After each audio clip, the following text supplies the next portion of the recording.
అన్నానా సత్యానా అని మీరు ఎవరు పట్టించుకోలేదు కదా. పోనీ కనీసం మీ దగ్గర ఇన్ని ఎలిగేషన్స్ ఉన్నప్పుడు నాకు ఫోన్ చేసి నువ్వు ఎవరివి నన్ను ఎందుకు వదిలేస్తున్నావు, ఎందుకు ఇలా చేస్తావు, ఇదే వై ఆర్ ఇవన్నీ ఎందుకు రాలా? లేదా పోలీస్ స్టేషన్స్ లో నా మీద కంప్లైంట్ పెట్టినప్పుడు నా సినిమా ఒక్కటే ప్రాబ్లం అని వ్యక్తం చేసిన మీరు, అమ్మాయిలతో తిరుగుతున్నానని చెప్పిన మీరు అక్కడ ఎందుకు ప్రూవ్ చేయలేదు? ఇప్పుడు మీడియాకి ఎందుకు వస్తున్నాయి? మీడియాలో మీ ప్రూఫ్స్ వస్తున్నాయని మీరు చెప్పేది వింటున్నారనా వేస్తున్నారనా? ఎందుకు పోలీస్ స్టేషన్స్ లో పెట్టట్లేదు? ఇప్పుడు కూడా చెప్తున్నాను, open come to the police station. ఇప్పుడు మీ దగ్గర ఏవేవో ఎవిడెన్స్ ఉన్నాయి. నాట్ ఓన్లీ గర్ల్స్ మీరు పబ్లకు వెళ్తారు, ఈవెన్ దో మీరు డ్రగ్స్ కూడా తీసుకుంటారు అప్పుడప్పుడు, అండ్ మీ బాడీ షేప్ కోసం కొన్ని సప్లిమెంట్స్ తీసుకుంటారు, ఇంజెక్షన్స్ కూడా పొట్టకేసుకుంటారు. ఆ ఇంజెక్షన్స్ కూడా వాళ్ళ ఇంట్లో ఉన్నాయి, ఆ ఇంజెక్షన్స్ కూడా మా ఇంట్లో ఉన్నాయని చెప్తున్నారు. 4 సంవత్సరాల క్రితం నాతో విడిపోయిన వాళ్ళ ఇంట్లో ఏవో ఉన్నాయంట, అది మీరు అడగటం ఇట్స్ వెరీ కామెడీ అండి. ఓకే, ఎలిగేషన్ ఉంటే ప్రూవ్ చేసుకోవడానికి నన్ను ఏ గవర్నమెంట్ హాస్పిటల్కి రమ్మన్నా వస్తాను. నా బ్లడ్ శాంపిల్స్ తీసుకోండి, టెస్ట్ చేసుకోండి. సరే, మీకు కొన్ని ఆరోపణలు మీకు కామెడీగానే అనిపించవచ్చు, కానీ అక్కడ ఒక అమ్మాయి తన జీవితం అన్యాయం అవుతుందని చెప్తోంది. రైట్, కామెడీ అయితే నిన్న మీతో ఉన్న అమ్మాయి ఎవరు? ఒక అమ్మాయి కెమెరా ముందు నించొని నా జీవితం నాశనం అయిపోతుందని చెప్పినంత మాత్రం అది నిజం అయిపోవాలని రూల్ లేదండి. న్యాయంగా జరుగుతుంది. మీరు నన్ను మాట్లాడనివ్వాలి అడిగినప్పుడు. న్యాయం ఏంటంటే అన్యాయం జరుగుతున్నది నాకు, నాశనం అవుతున్న జీవితం నాది జీవితం నాశనం అవుతుంది తప్ప ఇక్కడ మీడియా ముందు కూర్చొని మాట్లాడుతున్న వాళ్ళ జీవితాలు ఏమి నాశనం కావట్లేదండి. మీడియా ముందు కూర్చొని మాట్లాడుతున్న వాళ్ళ జీవితాలు ఎవరివి ఏవి నాశనం అవ్వట్లా. నన్ను డబ్బులు అడిగినట్టు, నన్ను బెదిరించినట్టు నా దగ్గర కూడా అన్ని ప్రూఫ్స్ ఉన్నాయండి. But not at the cost of media. I definitely submit in the court of law. ఈ చేసిన చేసినందుకు, నా మీద ఇల్లీగల్ గా అటాక్ చేసినందుకు, నా ప్రైవేట్ స్పేస్ లోకి వచ్చి నన్ను అటాక్ చేసినందుకు నేను కూడా దానికి తగిన యాక్షన్ లీగల్ గానే తీసుకుంటాను. అంటే మీరు అమ్మాయి కొన్ని ఆరోపణలు చేస్తుంది, దానికి తగ్గట్టు కొన్ని ఏదో రికార్డింగ్స్ వినిపిస్తుంది. మరి మీ దగ్గర కూడా కొన్ని ఆధారాలు ఉన్నాయంటున్నారు. దానికి సంబంధించి మీ దగ్గర ఏమైనా మీరు సొసైటీకి చెప్పే ప్రయత్నం చేస్తారు? నేను మీకు ఒక విషయం చెప్తానండి. ఇప్పుడు నేను మంచోడిని కాదు అని మీరంటే, నేను మంచోడిని కాదని మీరు ప్రూవ్ చేయాలి. నేను మంచోడిని అని నేను ఎలా ప్రూవ్ చేసుకుంటాను? ఎలిగేషన్స్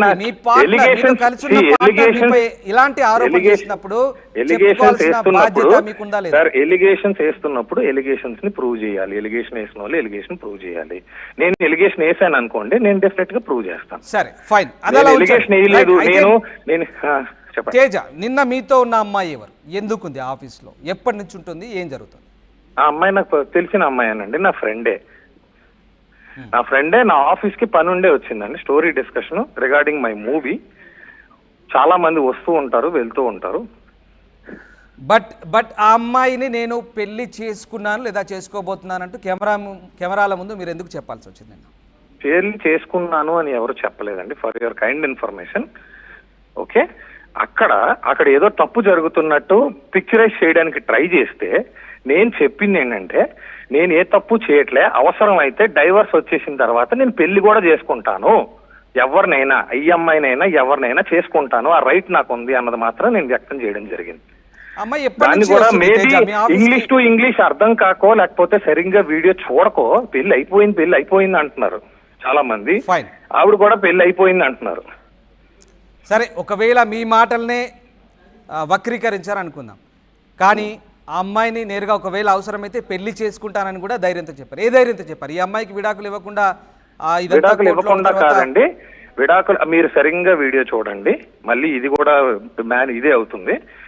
డివోర్స్ అయిపోయిన తర్వాత అవసరమైతే ఈ అమ్మాయినే కాదు ఏ అమ్మాయినైనా పెళ్లి చేసుకుంటానని క్లియర్ గా, డివోర్స్ అయిపోతే చేసుకుంటాను అని చెప్పడం జరిగింది. డివోర్స్ అయిపోతే ఆ మాట ఉందండి వీడియోలో, మీరు చూడండి. లేదంటే నేను ఇదే ఆర్టీవీ వీడియో మీకే పంపిస్తాను, అది కట్ చేసి కావాలంటే.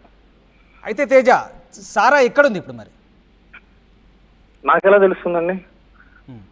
ఒక మనిషి మీద అన్ని ఎలిగేషన్స్ చేసిన తర్వాత ఆ మనిషితో ఇప్పుడు ఎవరు మాట్లాడతారండి? మీ మీడియా ఇంత జరిగింది తెలుగు రాష్ట్రాల్లో, ఇంత మారుమోగిపోతుంది మీ వ్యవహారం అంతా, మీతో కాంటాక్ట్ లో లేదా సారా?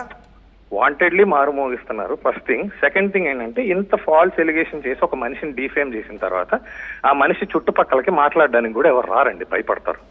మీలాంటి మీడియా పర్సన్సే మాట్లాడతారు తప్పితే మామూలు కామన్ పీపుల్ అమ్మో వీడితో మాట్లాడితే ఏమొస్తుందో పీక మీదకని చెప్పి ఎవరు మాట్లాడరు నాతో. డెఫినెట్లీ నాతో మాట్లాడడానికి భయపడతారు. ఇష్యూ సార్ట్ అవుట్ అయిపోయేంత వరకు నా సొంత మనుషులు కూడా నాతో మాట్లాడరు. అది ఒక అమ్మాయి జీవితానికి సంబంధించిన అంశమే. సో ఖచ్చితంగా అమ్మాయి కుక్కలకే జీవితం ఉండదండి. Don't be women centric. అమ్మాయిలకి జీవితం ఉండదు. దేవుడు అమ్మాయిని అబ్బాయిని కలిపే సృష్టించాడు. అమ్మాయిది ఎంత జీవితం, అబ్బాయిది కూడా అంతే జీవితం.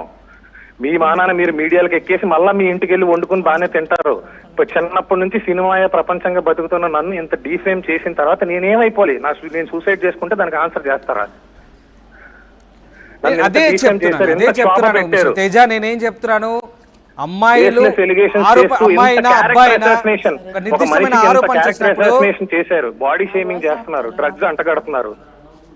అలాంటి నిర్దిష్టమైన ఆరోపణలు చేసినప్పుడు చెప్పుకోవాల్సిన బాధ్యత మీకుంటుంది, 100% ఉంటుంది. అంతేగాని లేదంటే నేను ఏదో చేసుకుంటానంటే ఎమోషనల్ బ్లాక్ మెయిల్ చేయడం అనేది సరికాదు. ఎమోషనల్ బ్లాక్ వన్ థింగ్ అండి, sorry you are taking it in wrong way anchor గారు. ఎమోషనల్ బ్లాక్ మెయిల్ ఎవరు చేయట్లేదు. నేను నా గురించి చెప్పట్లా. ఒక మగాడి జీవితం మీకు అంత చిన్నగా ఉంది కదా, వాడు ఇలాంటి పని చేస్తే దానికి ఎవరు సమాధానం? నేను మేల్ తరపున మాట్లాడుతున్నాను, నా గురించి నేను చెప్పటం లేదు. నేను బాధ్యతగానే ప్రతి దానికి సమాధానం చెప్తున్నాను. ప్రతి ఎలిగేషన్ కి సమాధానం చెప్తున్నా కూడా చుట్టి మీరు సమాధానం చెప్పాల్సిన బాధ్యత ఉంది అని అంటున్నారు. ఇప్పటికే నేను అడిగిన ప్రతి క్వశ్చన్ కి సమాధానం చెప్పాను. మీరు టెలికాస్ట్ చేస్తారో లేదో అది నాకు తెలియదు, లైవ్ గా వెళ్తుంది. రైట్ తేజ, అంటే అమ్మాయి maybe I'm not aware whether it is going live are not. మీరు అడిగిన ప్రతి క్వశ్చన్ కి నేను మీకు సమాధానం చెప్పడం జరిగింది. ప్రతి క్వశ్చన్ కి సమాధానం చెప్పాను. ఎన్ని క్వశ్చన్స్ అడిగినా కూడా నేను సమాధానం చెప్తాను. ఐ హ్యావ్ నో ప్రాబ్లం, ఎందుకంటే I have committed no sin. సరే, ఒక విషయం సూటిగా చెప్పండి. అమ్మాయి లేదా మీ ఆఫీస్ కి so called officer whatever మీరు ఉంటున్న రెసిడెన్సీ కావచ్చు, అది ఏదైనా కావచ్చు, ఎప్పటి నుంచి ఉంటుంది ఆమె మీ ఇంట్లో కానీ ఆఫీస్ లో కానీ? ఆమె ఎప్పటి నుంచి ఉంటుంది అక్కడ? ఉండటానికి అది ఆఫీస్ అండి, ఇట్స్ నాట్ అ లాడ్జ్. మనుషులు వస్తా ఉంటారు, వెళ్తా ఉంటారు, తరచుగా జరిగే విషయం అది. కానీ గృహప్రవేశం చేశారు, ఎవరండి చెప్పారు? చేశారు అక్కడ ఎవరు చెప్పారు? వాళ్ళంతా కూడా 3 నెలలు చెప్తున్నారు. ఎవరండి ఏం మాట్లాడుతున్నారు? నాకు దూరంలో ఏదో పూజ జరుగుతోంది. ఒక్కొక్క మనిషికి ఒక్కొక్క పర్స్పెక్టివ్ ఉంటది. మీకు అది గృహప్రవేశం అనిపిస్తుంది, నాకు అది ఓపెనింగ్ అనిపిస్తుంది, ఇంకోటికి అది కర్మకాండ అనిపిస్తుంది. మీ పర్స్పెక్టివ్స్ ఎందుకు నా మీద రుద్దుతున్నారు? ఆఫీస్ ఓపెన్ చేసిన రోజు పూజ చేసుకోరా? నా ఆఫీస్ ఓపెన్ చేసిన రోజు పంతులు గారిని పిలిపించి పూజ చేయించాము.